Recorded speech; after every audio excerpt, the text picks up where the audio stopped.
Okay, ठीक आहे. Next question घ्या. Question number 5. Question number 5. Express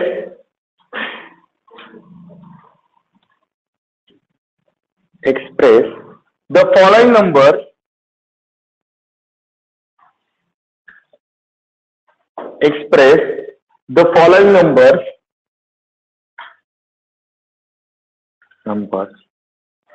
in the form x plus iy. Online कारण दिसत असेल फक्त. क्वेश्चन परत सांगतो काय आहे. Express the following number in the form x plus i y, म्हणजे कॉम्प्लेक्स फॉर्म मध्ये, जनरल कॉम्प्लेक्स फॉर्म मध्ये आणायचं तुम्हाला. मग फर्स्ट एक्झाम्पल आहे √3 into cos of π/6 plus i sine π/6. म्हणजे ओके. आता नीट ऐका बरं का. आपण काल काय केलं होतं. काल आपण केलं होतं की जर जनरल फॉर्म, म्हणजे मी जर तुम्हाला हा फॉर्म दिला कोणता, z is equal to x plus i y, हा तुमचा कॉम्प्लेक्स नंबर जनरल फॉर्म, बरोबर आहे. या जनरल फॉर्मचं कन्व्हर्जन आपण काल कशामध्ये केलं, पोलर फॉर्म, आणि दुसरा एक्सपोनेन्शियल फॉर्म.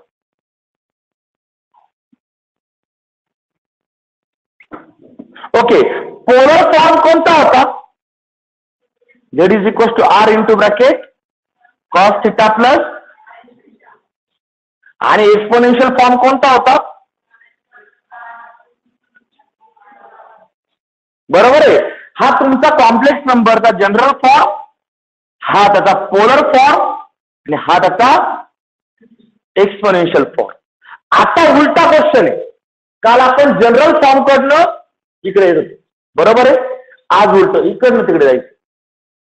मग पोलर फॉर्मचं डायरेक्ट कन्व्हर्जन इथे होत, पण एक्सपोनेन्शियलचं नाही होत. म्हणजे पोलर फॉर्म तुम्ही डायरेक्टली जनरल फॉर्मला आणू शकता, पण एक्सपोनेन्शियल फॉर्म डायरेक्ट जनरलला आणता येत नाही.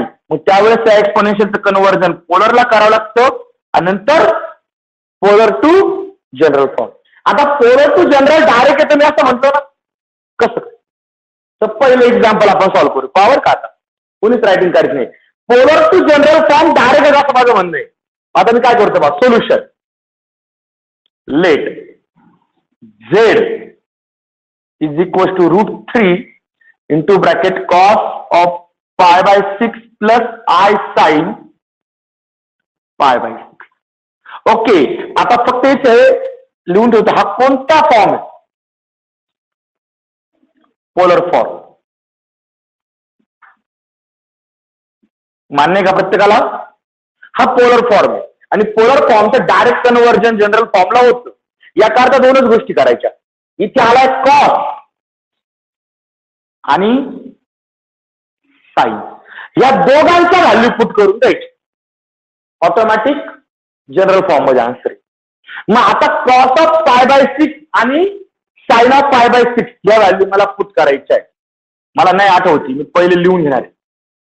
वी हॅव आता कॉस ऑफ π/6, तुम्हाला डायरेक्ट आठवल्याची गॅरंटी नाही. आपण π/6 हा रेडियन्स मध्ये ना, याचं कन्व्हर्जन सगळं डिग्री मध्ये करतो, कॉस.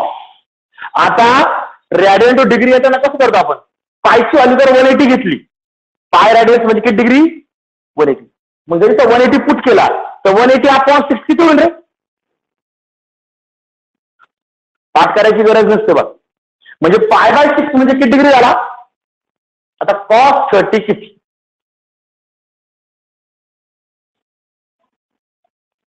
cos 30 किती, sin 60 आठवा झाला. sin 60 किती, साईनचं रो आठवते. आता साइन आणि कॉस लागणार आहे आपल्याला. टॅनची रो तुमची क्लिअर आली प्रत्येकाची. काय 0 1/√3 1 √3 नॉट डिफाईन्ड, बरोबर आहे. आता साइनची कशी पाठवतो बघा. साइन 0, 0ला 0, 0, 1/2, 1/√2, √3/2 आणि 1. नाही समजलं? ओके, आयडिया सांगतो बरोबर का? आता मला सगळ्यात पहिले साइन कॉसच्या व्हॅल्यूज लागणार आहे, बरोबर आहे? मग मी तुम्हाला 2 मिनिटांमध्ये पटकन टेबल बनवायची आयडिया सांगतो. तुम्ही हा बॅक पेजवरती बनवू शकताय तुमच्या आन्सर पेजच्या, किंवा असं तुम्ही फ्रंट पेजवर, आता तुमच्या या नोटबुकच्या फ्रंट पेजवर बनवून घेऊ शकताय. बघा, मला काय करायचंय, फक्त साइन कॉसचा टेबल लक्षात घ्यायचा आहे. त्यांचा तर आपलं लक्षात आलंच आहे, माझा नीट लक्षात घ्यावं का? इकडे सपोज इकडे मी देतो अँगल आणि इकडे देतो ट्रिग्नोमेट्रिक रेशो. ओके, अँगल्स कोणते कोणते? 0, 30, 45, 60, 90. आता मला पहिला लक्षात ठेवायचा आहे साइन थिटा. आता बरं का, 2 मेथड आहे लक्षात ठेवण्याची. पहिली मेथड तुम्ही 10th एक 2 थेरम पाहिले होते, 30, 60, 90 होता का थेरम? दुसरा होता 45, 45. Okay, side opposite to 30 degree is half of the hypotenuse. बरोबर? मग side opposite to 30 degree is half of the hypotenuse. Side opposite to 60 degree √3/2 of the hypotenuse. Side opposite to 45 degree 1/√2 of the hypotenuse. बरोबर आहे? 0ला 0, 90ला 1. 1 का? तर perpendicular symbol डोक्यात ठेवायचं. संपला विषय? ओके, आता हा झाला साइन. ही एक मेथड सांगितली मी तुम्हाला साइन लक्षात ठेवण्याची, डिपेंडिंग ऑन थेरम. पण थेरम मध्ये येत नसले तर 30, 60, 90 आणि 45, 45, 90 थेरमवर आपण हलवली ना, येत नसतील तर मग काय करायचं बा? आता जर आपल्याला सपोज मला एक थेरम मध्ये आठवत नाही, एक ऑलरेडी आपली 10th ऑनलाईन झाली, त्यात कुठे हा थेरम नाव ऐकले पण थेरमचं स्टेटमेंटच आठवत नाही. मग काय करायचं? मग दुसरी आयडिया बरोबर का, नंबरिंग द्यायची यांना. 0ला नंबर यायचा 0, 30ला यायचा 1, 45ला यायचा 2, याला यायचा 3, याला यायचा 4. अडचण? ओके, या नंबरिंग मध्ये हायेस्ट नंबर कोणता आहे? 4. त्याने प्रत्येकाला डिवाइड करून टाकायचं. Divide by 4, divide by 4, divide by 4, divide by 4, divide by 4. आलेलं जे आन्सर आहे त्याचं स्क्वेअर रूट घ्यायचं. आता 0/4 म्हणजे किती? 0चा स्क्वेअर रूट. संपला कार्यक्रम. 1/4, 1/4चा स्क्वेअर रूट, 1चा स्क्वेअर रूट 1, 4चा स्क्वेअर रूट 2. इथे डिव्हिजन होईल. 2 1 2, 2 2 म्हणजे 1/2. 1चा स्क्वेअर रूट 1, 2चा स्क्वेअर रूट 3चा स्क्वेअर रूट 4चा स्क्वेअर रूट 4/4 म्हणजे 1, 1चा स्क्वेअर रूट. कोणती व्हॅल्यू पाठ केली? म्हणजे तुमचा थेरम डोक्यात असेल तरी तुम्ही लिहू शकताय, थेरम नसेल डोक्यात वापरा ट्रिक. बरोबर आहे? आता याचा पुढचा, आता मला कॉसचं खरं नाव काय सांगशाल का कोणी? ट्रिग्नोमेट्री मध्ये सांगायचं होतं तुम्हाला कॉसचं खरं नाव, पूर्ण नाव. त्याचं तो पण नाव आहे, निकनेम. साइनचं ओरिजिनल नेम असतं साइन रेशो. कॉसचा हा कोसाइन. ओके, कॉस म्हणजे कोसाइन आणि मग तुम्ही तो कॉस लिहिता शॉर्ट मध्ये. बरोबर आहे? आता स्टार्ट विथ काय आहे? हा सी, हा याचा कोफॅक्टर रेशो आहे. मग काय करायचं? ते जे नंबर आहे ना ते उलटे द्यायला सुरुवात करा. तिकडचा पहिला इकडे 1, √3/2, 1/√2, 1/2 आणि 0. आणि टॅन जर म्हटलं तुम्ही तर टॅनची आयडिया असते ह्या दोघांचं डिव्हिजन घ्यायचं. 0/1 0, या दोघांची डिव्हिजन घेतली 2ला 2 कॅन्सल, इकडे उरला 1/, 2 टू कॅन्सल 1/1 म्हणजे 2 ला 2 कॅन्सल √3/1 आपण लावून आपण लिहित नाही आणि 1/0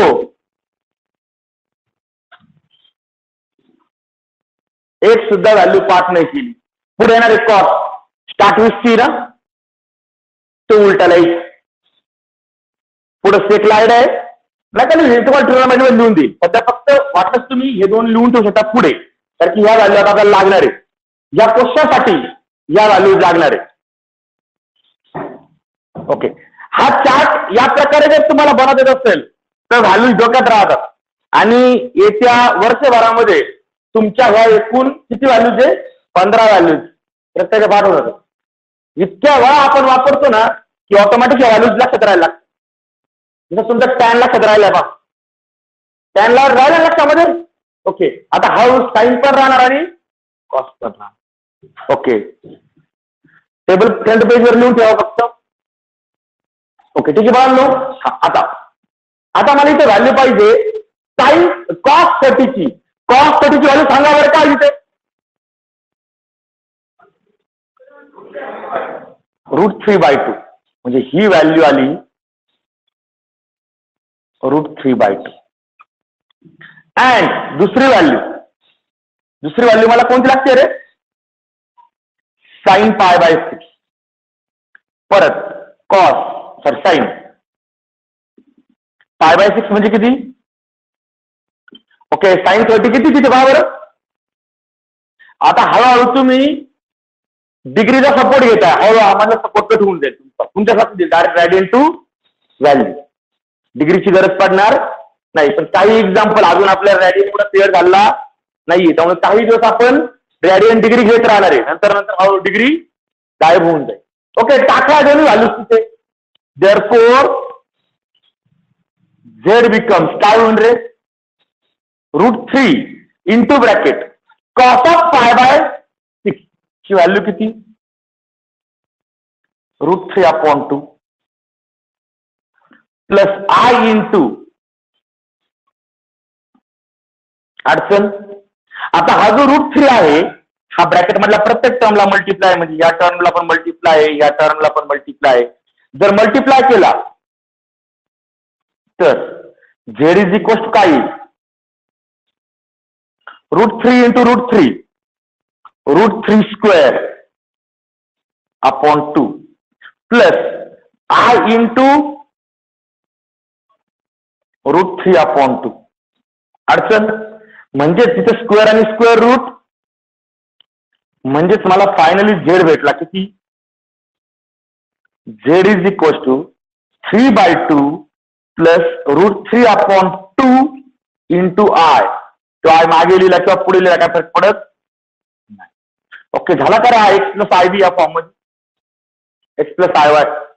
ओके हा आता बरोबर का खरा आन्सर तुम्हाला इथपर्यंत लिहिला अपेक्षित पण नेहमी डोक्यात ठेवायचं तुम्हाला कधी पण कोणत्याही फॉर्म मध्ये कन्वर्ट करा म्हटलं ना तर इथे व्हेरिएबल कोणते रे x आणि y त्यांची व्हॅल्यू काढून द्यायची म्हणजे याला काय करायचं लगेच compare with z is equal to x + IY म्हणजे देअरफॉर x ची व्हॅल्यू किती झाली आणि y ची व्हॅल्यू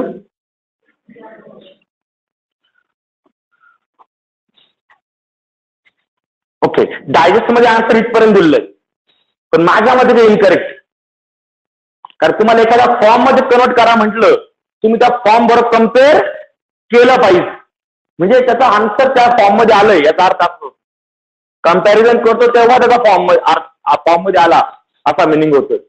ओके झालं का रे अडचण बोला बरं एक्झाम्पल मध्ये हा आढळ एखादा म्हटला इथपर्यंत आन्सर बरोबर आहे याला काय करतं 2 ओळी जास्त लिहिली एक लिहिली काय मार्क्स कमी करतं कोणी तुमचं आन्सर इथे आलंय मार्क करून ठेवलेलं आहे बरोबर आहे.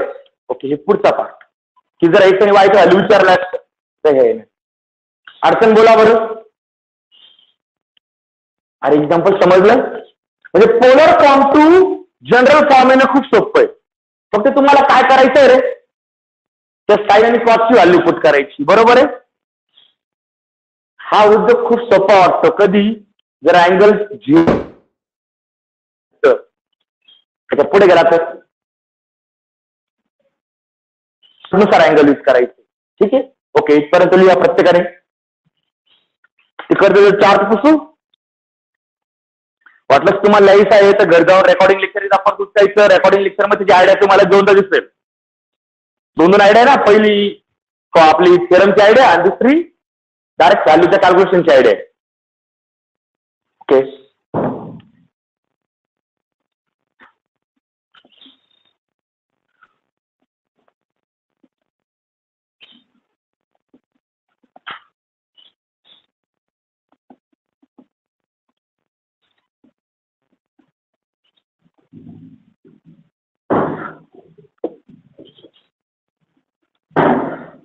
Next example, example number 2. Second example, root 2 into bracket cos of 7 pi by 4 plus I sin 7 pi by 4.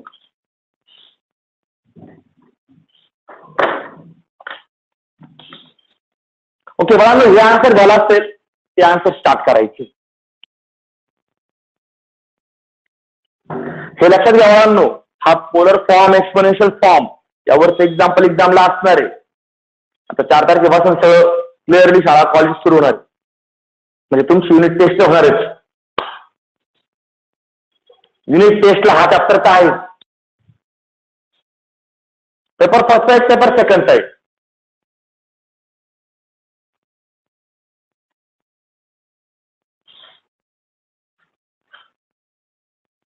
Okay, पहिलं एक्झाम्पल झालं असेल, दुसरं एक्झाम्पल स्टार्ट करा. मला अपेक्षित जी अडचण आहे तुमची, ती अडचण मला सॉल्व्ह करायची होती. मला तुम्हाला क्वेश्चन आन्सर द्यायचे नाही. मला तुम्हाला एक्झाम्पल सॉल्व्ह करता येणार आहे, पण सॉल्व्ह करताना तेवढी अडचण सॉल्व्ह झाली. तुमची गाडी मला पूर्ण पुश करीत नाही न्यायची, जिथे आड तिथं पुश करायची. ओके, इथे आपण ज्यावेळेस हॉस्पिटल झेड लिहिला, बरोबर ना? मग तिथे पण हॉस्पिटल काय लिहिणार आहे तुम्ही? झेड. मग solution let z is equal to √2 into bracket cos of 7 pi by 4 plus I sin 7 pi by 4. Okay, ते बाकी सगळं गेलं बाजूला. परत पहिला मुद्दा, हा कोणता फॉर्म आहे? Polar form. आणि मग पोलर फॉर्म जर असेल, दिस इज पोलर फॉर्म. आणि हा जर पोलर फॉर्म असेल तर पोलर फॉर्मचं डायरेक्ट कन्व्हर्जन जनरल फॉर्मला होतं. कधी? जर ही कॉसची व्हॅल्यू आणि ही साईनची व्हॅल्यू पुट केली तर. कन्सेप्ट नुसार जा, असं गोळ नाही करायचं. म्हणजे तुमचं एकच काम आहे, ही कॉसची व्हॅल्यू आणि साईनची व्हॅल्यू ओळखायची तुम्हाला, बरोबर आहे? मग ठीक आहे. आता इथे लगेच आपण रफ वर घेतलं होतं ना, लगेच रफ वर. इथे रफ वर. आता हा जो मी बॉक्स करतोय आम्हाला, हे रफ वर्क आहे. यापूर्वी तुम्हाला कोणतं सांगितलं होतं की रफ वर्क तुम्ही बॅक पेजवर करायचं असतं? अजिबात नसतं. एक्झाम्पलचं रफ वर्क कधी तिथे एक्झाम्पल बॉक्स करायचा आणि रफ वर्क करायचं. बाहेर मागे पुढे जायचं नाही. मागे पुढे लिहायचं काय असेल तुमचे जे काही ट्रिकी फॉर्म्युले आहेत ते किंवा ट्रिकी चार्ट्स आहेत ते मागे असतील, बाकी उद्योग मागे नाही. रफ वर्क आधी खराब नाही करायचं. बॅक पेज तर खूप छान दिसलं पाहिजे. तुम्ही ट्रिकचे चार्ट वगैरे लिहिता ना, एकदम व्यवस्थित दिसलं पाहिजे टीचरला ते. ओके, आता मला पहिलं मला वी हॅव कोणती पहिली व्हॅल्यू काढायची? Cos of 7 pi by 4. हा, आता इथे डायरेक्ट ओरली मला 30 भेटला होता, इथे ओरली नाही भेटत. मग ठीक आहे, 2 मिनिटं. मी तुम्हाला आयडिया काय सांगितली? रेडियन टू डिग्री येते ना, पायची व्हॅल्यू किती टाकायची? 180. माझा वर्क हा आहे cos of 7 into 180 degree upon अडचण. अरे अडचण वाटतं काही? ओके, 4 1 4. लक्षात आहे, 180 ला 4 डिवाइड केलं का हाफच्या हाफ होतो ना, म्हणजे 45 डिग्री. मग 45 डिग्री इंटू 7 म्हणजे कॉस ऑफ किती झाला? 45 into 7 315 डिग्री. अख्खा 490 पर्यंत आहे. यांना पाहिजे 315 डिग्री. कसं काय फाईंड करायचं?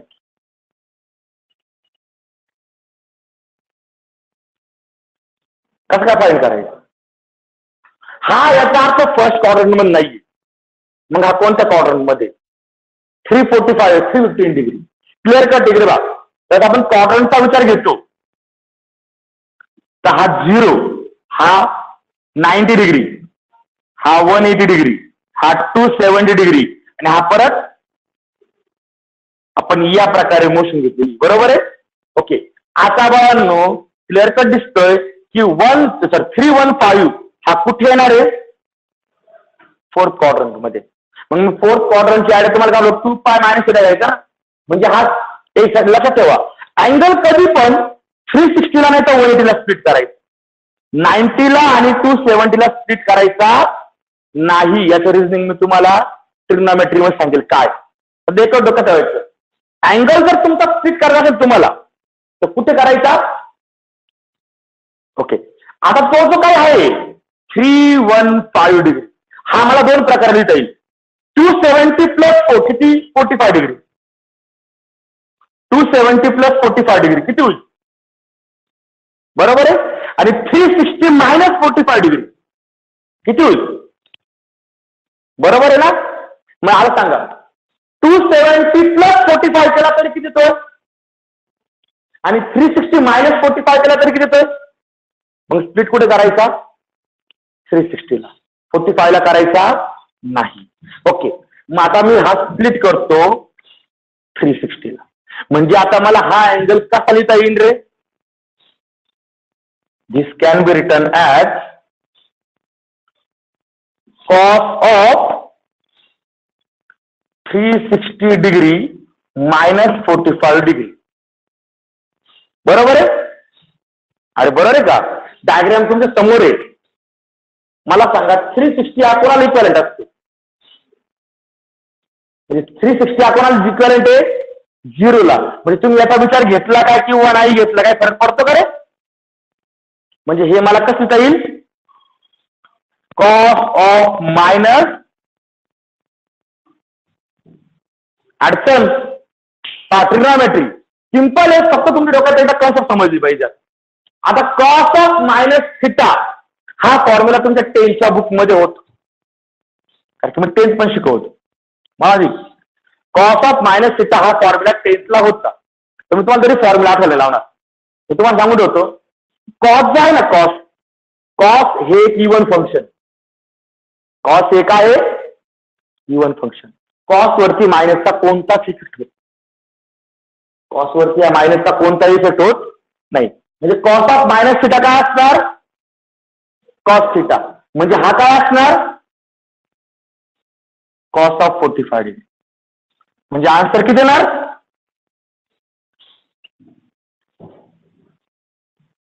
ओके. म्हणजे तुम्ही कोणती व्हॅल्यू फाइंड केली रे? कॉस ऑफ 7π/4 ची व्हॅल्यू फाइंड केली आपण. कॉस ऑफ 7π/4 इतकी डिटेल भावांना कोणी सॉल्व्ह करून दाखवणार नाही. ते डायरेक्टली सांगतात एवढी व्हॅल्यू येते. कशी येते काय माहित नाही. अडचण बोला बरं याच्यामध्ये. कुठेही काही कन्सेप्ट राहिली आपली पारिशन एवढी. तर पहिले मला रेडियन्सला डायरेक्ट जमत नव्हतं. मी डिग्रीमध्ये कन्वर्ट करून घेतला. बरोबर आहे.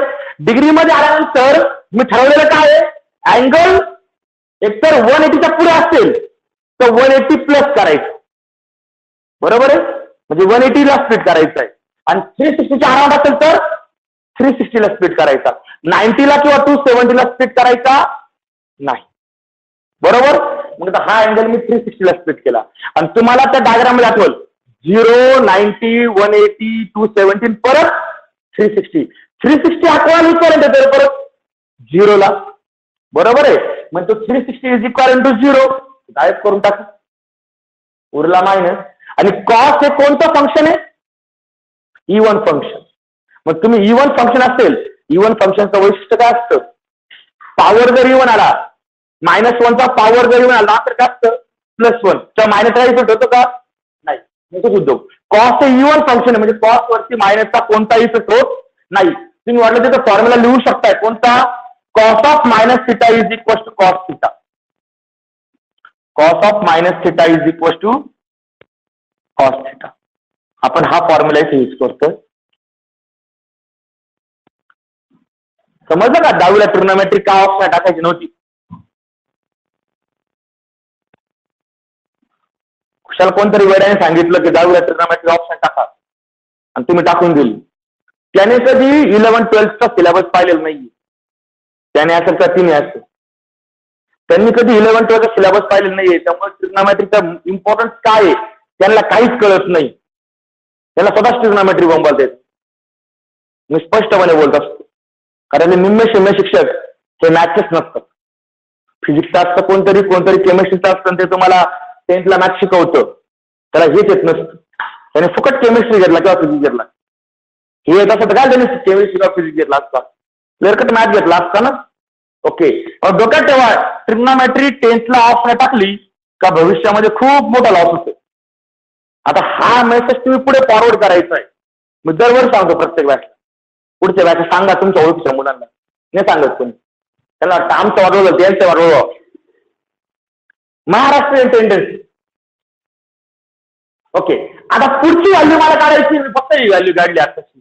ही व्हॅल्यू काढायची आहे साइन ऑफ 7π/4. आता जास्त ताण नाहीये. मला सांगा 7π/4 म्हणजे किती डिग्री? बरोबर आहे. हा आला साइन ऑफ 315 डिग्री. परत सॉल्व्ह करून दाखवायची गरज आहे का? एवढं जाईल परत. Okay, this can be return at, तुम्ही 315 डिग्री हा कसा स्प्लिट केला रे? म्हणजे किती? -45. मग तुम्ही वाटत याच साइन ऑफ 360 डिग्री -45 डिग्री म्हणजेच साइन ऑफ -45 डिग्री. आता बाळांनो, कॉस हे इव्हन फंक्शन आहे, म्हणजे कॉसला मायनसचा कोणता इफेक्ट होत नाही. पण साइन हे ऑड फंक्शन आहे. साइन हे ऑड फंक्शन आहे, तो मायनसला सोडत नाही. मग तो मायनस बाहेर काढतो डायरेक्टली. म्हणजे याचा आन्सर काय येणार? Minus sine of. ओके, आता फॉर्म्युला देतो. Since sine of minus theta is equal to minus sine theta.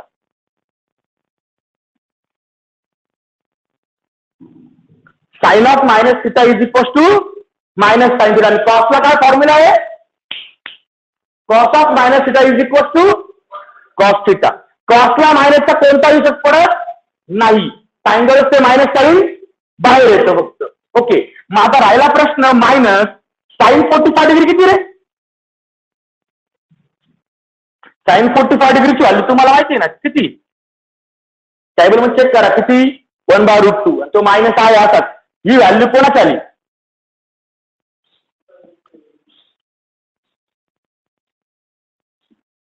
Okay, भेटला का दोन्ही व्हॅल्यूज? जिल्ह्यापेक्षा तालुका मोठा, रफ वर्कच मोठं झालंय. ओके, आता मानो या दोन्ही व्हॅल्यूज इथे पुट करा झेड मध्ये. देअरफॉर आता माझा झेड खूप सोपा झाला. झेड इज इक्वल टू काय होईल? √2 इंटू ब्रॅकेट, पहिली व्हॅल्यू आहे 1/√2 प्लस आय, साइनची व्हॅल्यू आहे -1/√2. अडचण बोला बरं. साइनची व्हॅल्यू कॉसची व्हॅल्यू टाकली फक्त, ती पण फाइंड करून, कोणाची पाहून नाही. ओके, आता मला हा जो काही √2 आहे हा जाईल आतमध्ये प्रत्येक टर्मला मल्टिप्लायला, आणि हा जो मायनस आहे हा फक्त इथे मध्ये. म्हणजे काय होईल रे? √2 इंटू 1/√2 मायनस आय √2 इंटू 1/√2. तो मायनस बाहेर घेतला, प्लस मायनस मायनस झाला, आय आय हा करायला, आणि हा √2 दोघांना मल्टिप्लाय केला. √2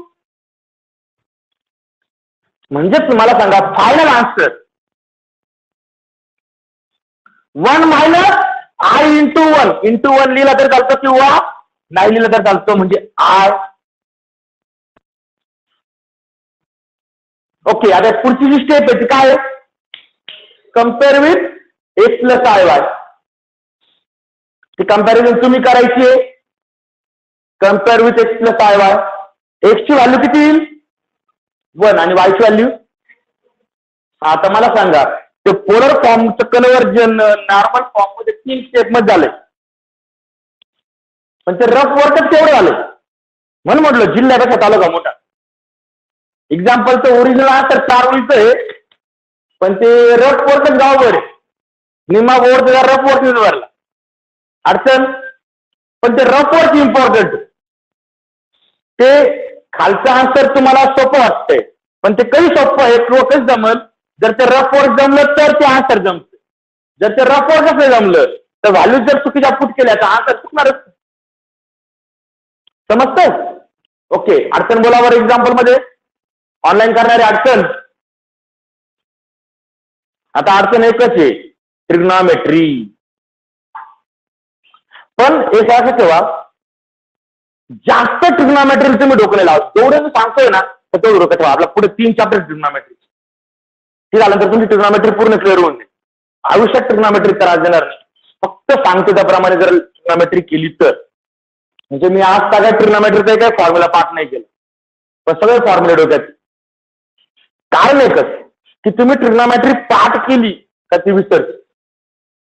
ट्रिग्नॉमेट्री ट्रिकने डोक्यात ठेवली तर लक्षात राहते. तुम्ही डोळ्यासमोर इमेज आली पाहिजे. जसं आता आपली 350च्या वेळेस 315च्या वेळेस डोळ्यासमोर इमेज आली का तो क्वाड्रंट कुठे गेलाय? 4th मध्ये गेलाय. मग 4th मध्ये गेला म्हटलं तर 360च्या अराउंड आला, बरोबर आहे. मग तो 360 अराउंड स्प्लिट करा. मग 360 म्हणजे इक्वल टू 0 आहे. कसं काय? 0, 90, 180, 217 परत 360, बरोबर ना? याप्रमाणे मग 360 अकराला इक्वल आला 0ला, म्हणजे 0 केला काय? मग त्यानंतर डोक्यात ठेवायचं, फॉर्म्युला नाही पाठ करायचं. Cos of minus theta is equal to cos theta. नाही तुला cos of minus theta is equal to cos theta, cos of minus theta झाला, कार्यक्रम झाला. असं नाही. आता कॉस हे काय आहे? इव्हन फंक्शन, म्हणजे कॉस वरती मायनसचा कोणताही इफेक्ट पडत नाही. एवढं डोक्यात ठेवा की कॉस वरती मायनसचा इफेक्ट पडत नाही. राहतं लगेच लक्षात. म्हणजे ते मायनस निघून जाणार. कॉस ऑफ मायनस थिटा काय उरणार? Cos theta. आणि मग कॉस 45 ची व्हॅल्यू फाईन केली. अडचण तेच साईनला सेम कंपॅरिझन याचप्रमाणे सॉल्व्ह करता आलो आपण. 360 minus 45 degree, 360 equal to 0, sine of minus 45 degree. आता साइन ऑफ मायनस 45 डिग्री, जसं कॉस हे इव्हन फंक्शन आहे, म्हणजे कॉस वरती मायनस इफेक्ट पडत, साइन वरती इफेक्ट पडतो. काय पडतो इफेक्ट? ते मायनस बाहेर आहे. म्हणजे sine of minus theta is equal to minus sine theta. झाला का फॉर्म्युला पाठ? फॉर्म्युलेच पाठवायला लागेल तुमचे. आणि मग याच्यामध्ये मायनस साइन 45. साइन 45 ची व्हॅल्यू आहे आपल्याकडे किती? मायनसच ठेवला, दोन्ही व्हॅल्यू भेटला, पुट केल्या आणि सिम्प्लिफाय केलं फक्त. अडचण? ओके, एक्झाम्पल समजलं प्रत्येकाला? ओके, ठीक आहे बघा. नेक्स्ट घ्या.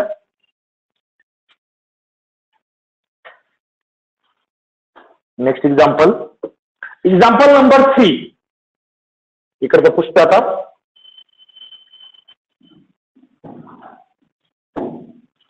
Example number 3.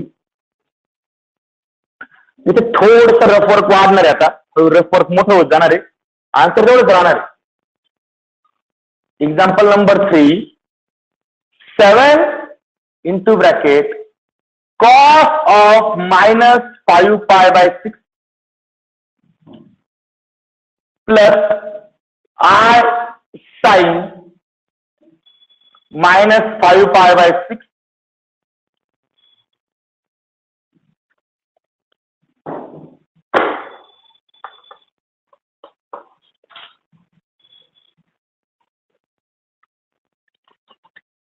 बिंदास चला घ्या, सॉल्व्ह करा.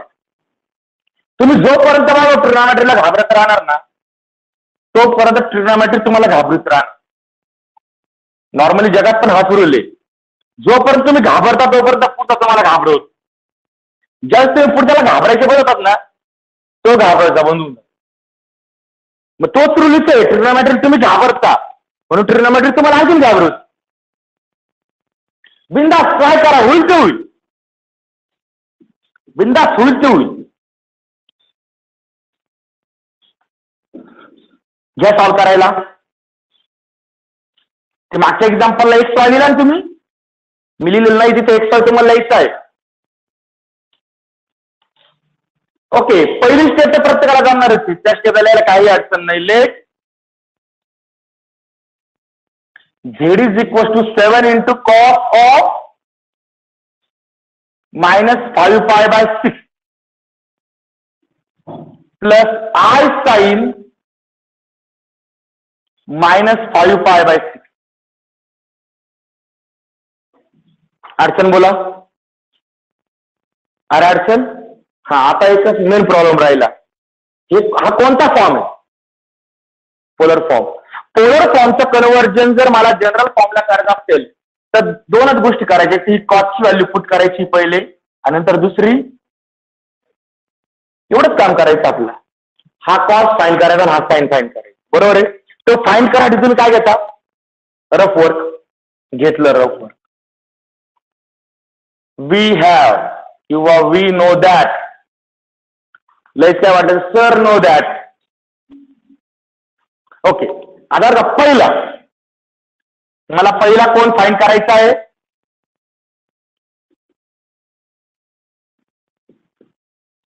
Cos of minus 5 pi by 6. Me direct सांगू शकतो हा काय येणार आहे, पण मी डायरेक्ट सांगणार नाही, कारण की मी जरी 8 वर्षापासून शिकवतो मग मला डायरेक्ट सांगता येतं. तुमचं किती वर्ष? 11वी पहिलं.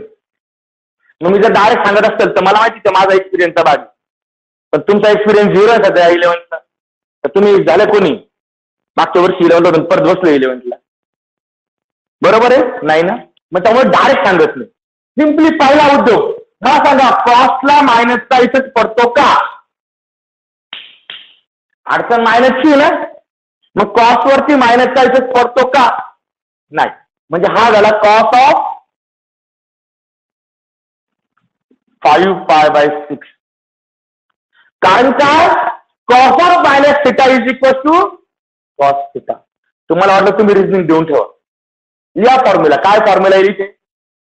Cos of minus theta is equal to cos of theta. लिहिला का फॉर्म्युला? अरे लिहिला. म्हणजे कॉस वरती मायनसचा इफेक्ट पडत नाही, म्हणजे कॉस पासून तो मायनस गेला बाजूला. आता प्रश्न हा राहिला की हे रेडियन्स जे आहे तो किती डिग्री? मग कॉस, जास्त गोंधळ न करता हा 5/6 आहे असंच आहे. पायची व्हॅल्यू टाकून द्यायची किती? Into 180 degree. म्हणजे किती होईल? 6 म्हणजे 5 इंटू 30 किती झाला? Cos of 150 degree. तुम्हाला ही व्हॅल्यू फाइंड करायची, कॉस ऑफ 150 डिग्री. आता 150 हा नंबर कोणाच्या अराउंड आला? अराउंड कोणच्या आला? 180 का 360? 180. स्प्लिट आपण दोघांनाच करतोय, तर 180 ला किंवा 360 ला. मग आता हा नंबर कोणाच्या अराउंड आला? 180 अराउंड आला. कसा आलाय तो? Cos of 180 degree minus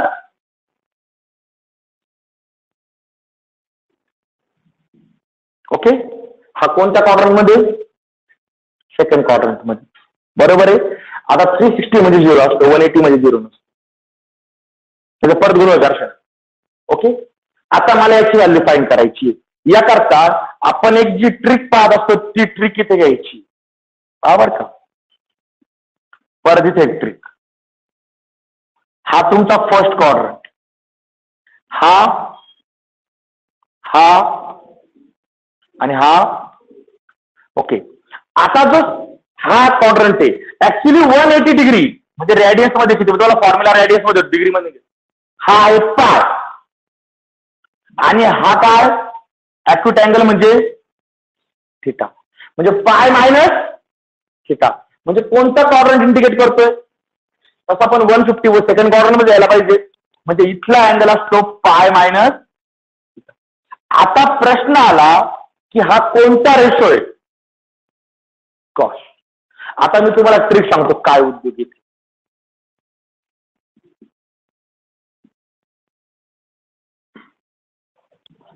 all silver tea cup, all ST conductor, all sweet tasty cake. तुम्हाला जी ट्रिक डोक्यात ठेवली ती ट्रिक डोक्यात ठेवा. All sweet tasty cake generally मुली डोक्यात ठेवतात. मुलं ऑल ST कंडक्टर आणि कॉलेज शिकणे सांगत ऑल सिल्वर टी कप. मिनिंगच कळत नाही तर काय लक्षात ठेवायचं. खड्ड्यात गेलाय. Okay. All sweet tasty cake, all silver tea cup. याचा अर्थ काय पहा बरं का. पहिल्या क्वाड्रंट मध्ये सगळे रेशो पॉझिटिव्ह असतात. 0 to 90 मध्ये तुम्ही सगळे रेशो लिहिले त्या चार्ट मध्ये, बरोबर आहे. कोणती व्हॅल्यू निगेटिव्ह आहे? एक पण पॉझिटिव्ह. दुसऱ्यामध्ये यस म्हणजे साइन आणि साइनचा रेसिप्रोकल कोसेक, दोघे जण पॉझिटिव्ह असतात. तिसऱ्या क्वाड्रंट मध्ये टी म्हणजे कोण? टॅन पॉझिटिव्ह, टॅनचा रेसिप्रोकल कॉट पॉझिटिव्ह. चौथ्या क्वाड्रंट मध्ये कॉस, रेसिप्रोकल सेक पॉझिटिव्ह. सध्या आपला रेसिप्रोकलशी घेऊन देणं नाही. मग डकट होतं ऑल ST कंडक्टर किंवा ऑल स्वीट टेस्टी केक. मग आता मुलांनो मला सांगा सेकंड क्वाड्रंट मध्ये साइन कसा आहे म्हणजे कॉस कसा आहे? बरोबर ना. पहिल्यामध्ये सगळे पॉझिटिव्ह, दुसऱ्यामध्ये साइन पॉझिटिव्ह, तिसऱ्यामध्ये टॅन पॉझिटिव्ह, चौथ्यामध्ये कॉस पॉझिटिव्ह. मग दुसऱ्या क्वाड्रंट मध्ये साइन कसा आहे? साइन पॉझिटिव्ह आणि कॉस. मला कोणाची व्हॅल्यू पाहिजे? मग मी असं करतो मायनस. झाला का? क्वाड्रंटचा विषय संपला. मग उरला कॉस. आणि तुम्हाला कोणाची व्हॅल्यू पाहिजे? 180 का 5, 180 का 30? मग हा लिहायचा डायरेक्टली. तो पाय कुठे गेला? त्या मायनस मध्ये गेला. अरे का पाय मायनस थिटा आहे ना. पाय मायनस थिटा आहे. पाय मायनस थिटा म्हणजे काय दाखवतो? फक्त सेकंड क्वाड्रंट. सेकंड क्वाड्रंट मध्ये कॉस कसा आहे? निगेटिव्ह. निगेटिव्ह आला म्हणजे सेकंड क्वाड्रंटचा विषय संपला. मग आता उरला कोण? फक्त ओके. इथं फॉर्म्युला सांगतो काय वापरायचं. Sin cos of pi minus theta is equal to minus cos theta. हा फॉर्म्युला आहे. राहायला लक्षात ठीक ट्रिक आहे की सेकंड क्वाड्रंट मध्ये साइन पॉझिटिव्ह आहे, कॉस कसा आहे? निगेटिव्ह. मग फक्त ऍक्यूट अँगल लिहायचा. तो क्वाड्रंटल अँगल लिहायचा नाही, हा क्वाड्रंटल अँगल याचा विषय ठेवायचा. मग कॉस ऑफ 30 डिग्री हे डोक्यात ठेवा. 180 डिग्रीला आपण ज्यावेळेस रेशो स्प्लिट करतो ना, डोक्यात ठेवा साइन ऑफ 180 मायनस थिटा आला, साइन ऑफ 180 प्लस थिटा आला. तर डोक्यात ठेवायचं की याचा आन्सर असतं कॉस आणि तो ऍक्यूट अँगल. कारण आपला व्हॅल्यू फक्त कोणाची माहिती असते? ऍक्यूट अँगलची. म्हणजे याचा आन्सर आहे कॉस ऑफ 30. प्रश्न येत असतो की हा पॉझिटिव्ह घ्यायचा का निगेटिव्ह घ्यायचा? ते कशावरून ठरवायचं? क्वाड्रंट वरनं. आणि आता मग बाळांनो मायनस कॉस 30 ची व्हॅल्यू किती?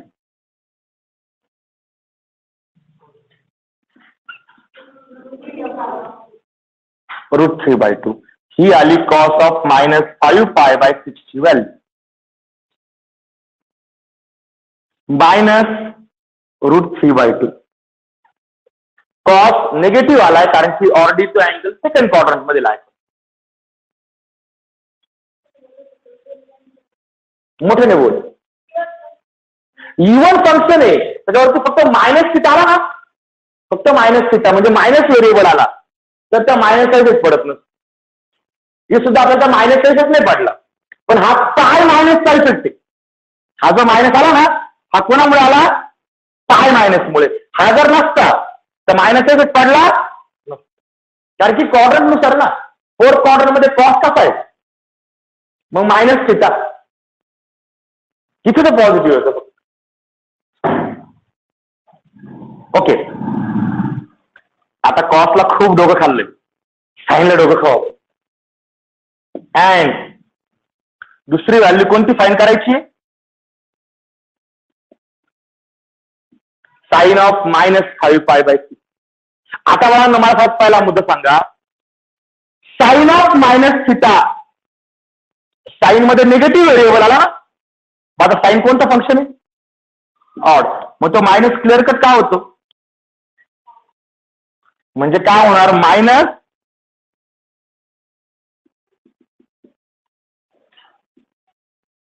सिन्स तिथे तुमची रिजनिंग असणार काय, sine of minus theta is equal to minus sine theta. म्हणजे मी तुम्हाला इथे मागे जे बोलायचं ना, खरंच सोपं चालू आहे, सोपं चालू आहे, कारण हे पण खूप सोपं आहे. फक्त काय होतं माहिती का, तुम्ही ट्रिग्नोमेट्रिकची मनाची भीती ठेवली ना, त्यामुळे हा फॉल्ट आहे. आणखीन 2 महिन्यामध्ये तुमच्या डोक्यात ट्रिग्नोमेट्रिकची भीती पूर्ण निघून जाईल.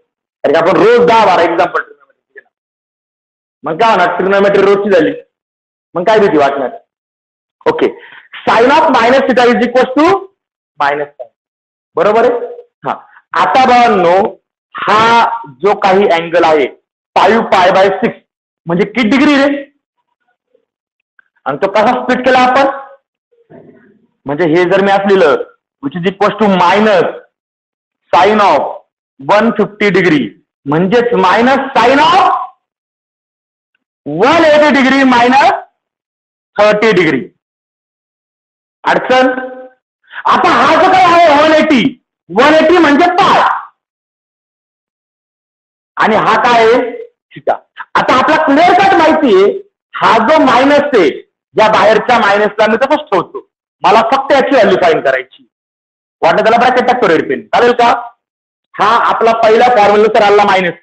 ओके, आता याचा answer sine of 180 minus theta, हे डोक्यात ठेवायचं. आन्सर नेहमी ऍक्यूट अँगल मध्ये असतो, क्वाड्रंटल अँगल मध्ये नाही.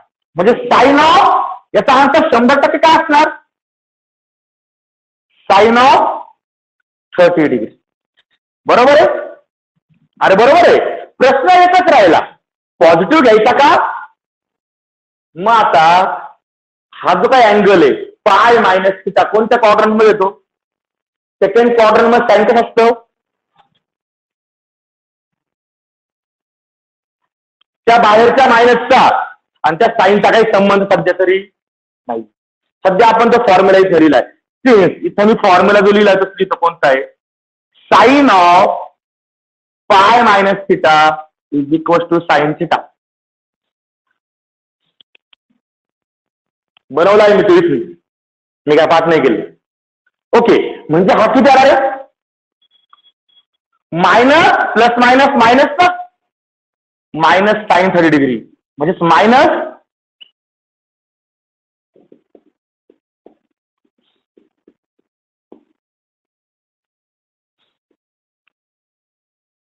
आता म्हणत असेल सर ते आर्ग्युमेंट बरोबर होतं.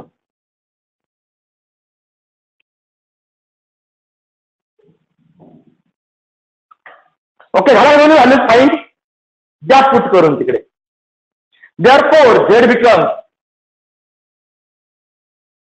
therefore z becomes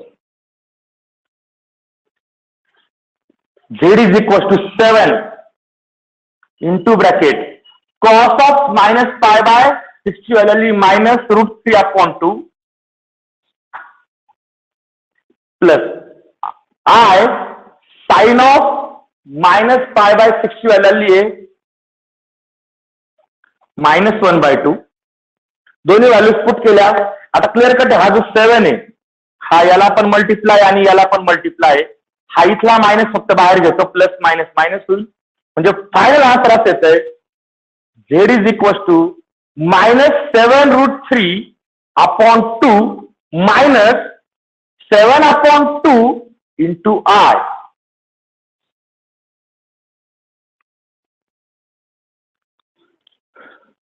करा कंपॅरिझन,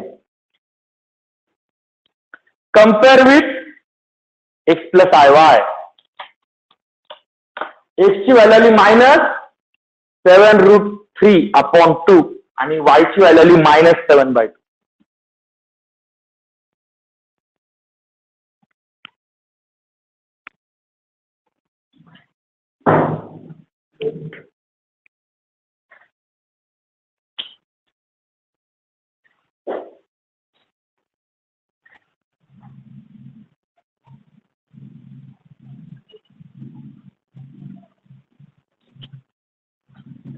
ऑनलाईन करणार आहे बा,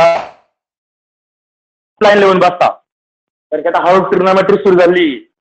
ऑनलाईन ट्रिग्नोमेट्रीचं वाटलं तुमचं डबल वाटो काही कळणार नाही ट्रिग्नॉमेट्री ऑनलाईनला, कारण घरामध्ये एवढं इन्व्हायरमेंट नसतं, क्लासमध्ये इन्व्हायरमेंट राहतं. 2 मुलांनी डोके आलेले सर म्हणतात आता मला हलवावंच लागणार आहे.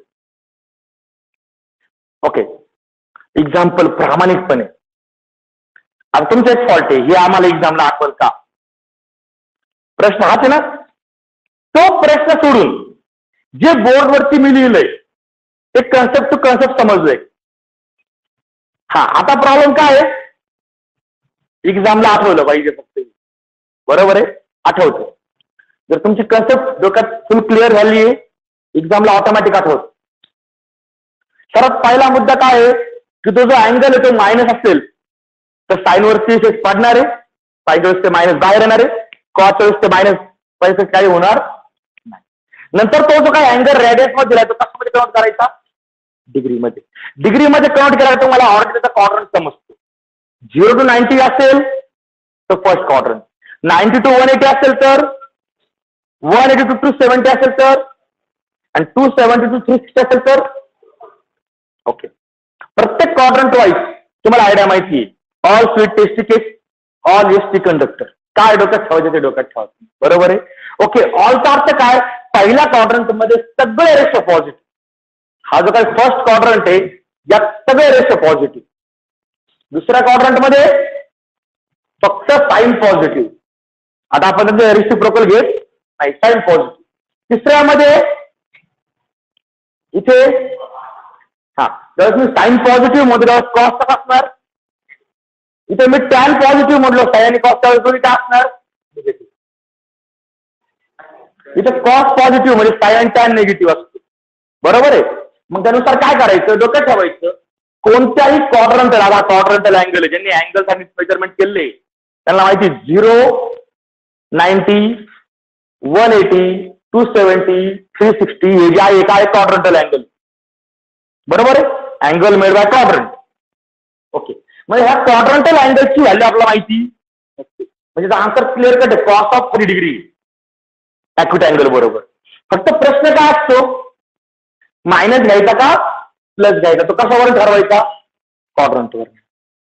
तो सुद्धा करायचा. सेम इथे याचा आन्सर हा काय आहे? मायनस, तो आहे असा घेतला, sine of pi minus 30 degree 180. 180 वरती व्हॅल्यू डिपेंड नाही, ही व्हॅल्यू कम्प्लीटली डिपेंड कोणावर आहे? 30 डिग्री. म्हणजे आन्सर आहे साइन 30 डिग्री. Sign 30 degree. प्रश्न एकच, पॉझिटिव्ह घ्यायचा का निगेटिव्ह? क्वाड्रंटच्या पुढे गेला का येतो डोक्यात तो ऍक्युट अँगल एवढा देणार, फक्त काय तर साईन बदलणार आहे, पॉझिटिव्ह मायनस, पॉझिटिव्ह किंवा निगेटिव्ह. मग आता पाय मायनस आहे, सेकंड क्वाड्रंट साईन कसा आहे? पण ऑलरेडी ते मायनस आलेला आहे पाय, हा मायनस प्लस, आणि मग साईन कधीची व्हॅल्यू आपल्याला माहिती, ते टाकून द्या. दोन्ही व्हॅल्यू घेतल्या, पुट करा, 2 उलटा असतात. हे रफ वर्क. मग आता हे रफ वर्क बॅक पेजला करून चालेल का? रफ वर्क कोणीही बॅक पेजला करायचं नाही. ओके, आजसाठी 3 एक्झाम्पलच बाद झाले, यानेच डोकं भरपूर बदल झालंय. ठीक आहे, आता माझं एक काम आहे का, 2 मिनिटं काही करू नका. आज हे 2 एक्झाम्पल, पहिल्या एक्झाम्पल मध्ये काय विषय होतं का, पण हे दोन्ही एक्झाम्पल आज तुम्हाला एकदा तरी बिना पाहता पूर्ण सॉल्व्ह करून पाहिजे. जर हे तुम्हाला पूर्ण सॉल्व्ह करता म्हणजे रफ वर्क जर जमलं तर तुम्हाला याचे आन्सर एक्झामला सुद्धा येणार, आणि रफ वर्क जर जमलं तर तुमचा जो चॅप्टर ना ट्रिग्नोमेट्री ते संपलं. तुमच्या ट्रिग्नोमेट्रीच्या पहिल्या चॅप्टर मध्ये येते सगळं, negative angle, positive angle, allied angle. Okay, ठीक आहे. मग आता उद्या सेम टायमिंग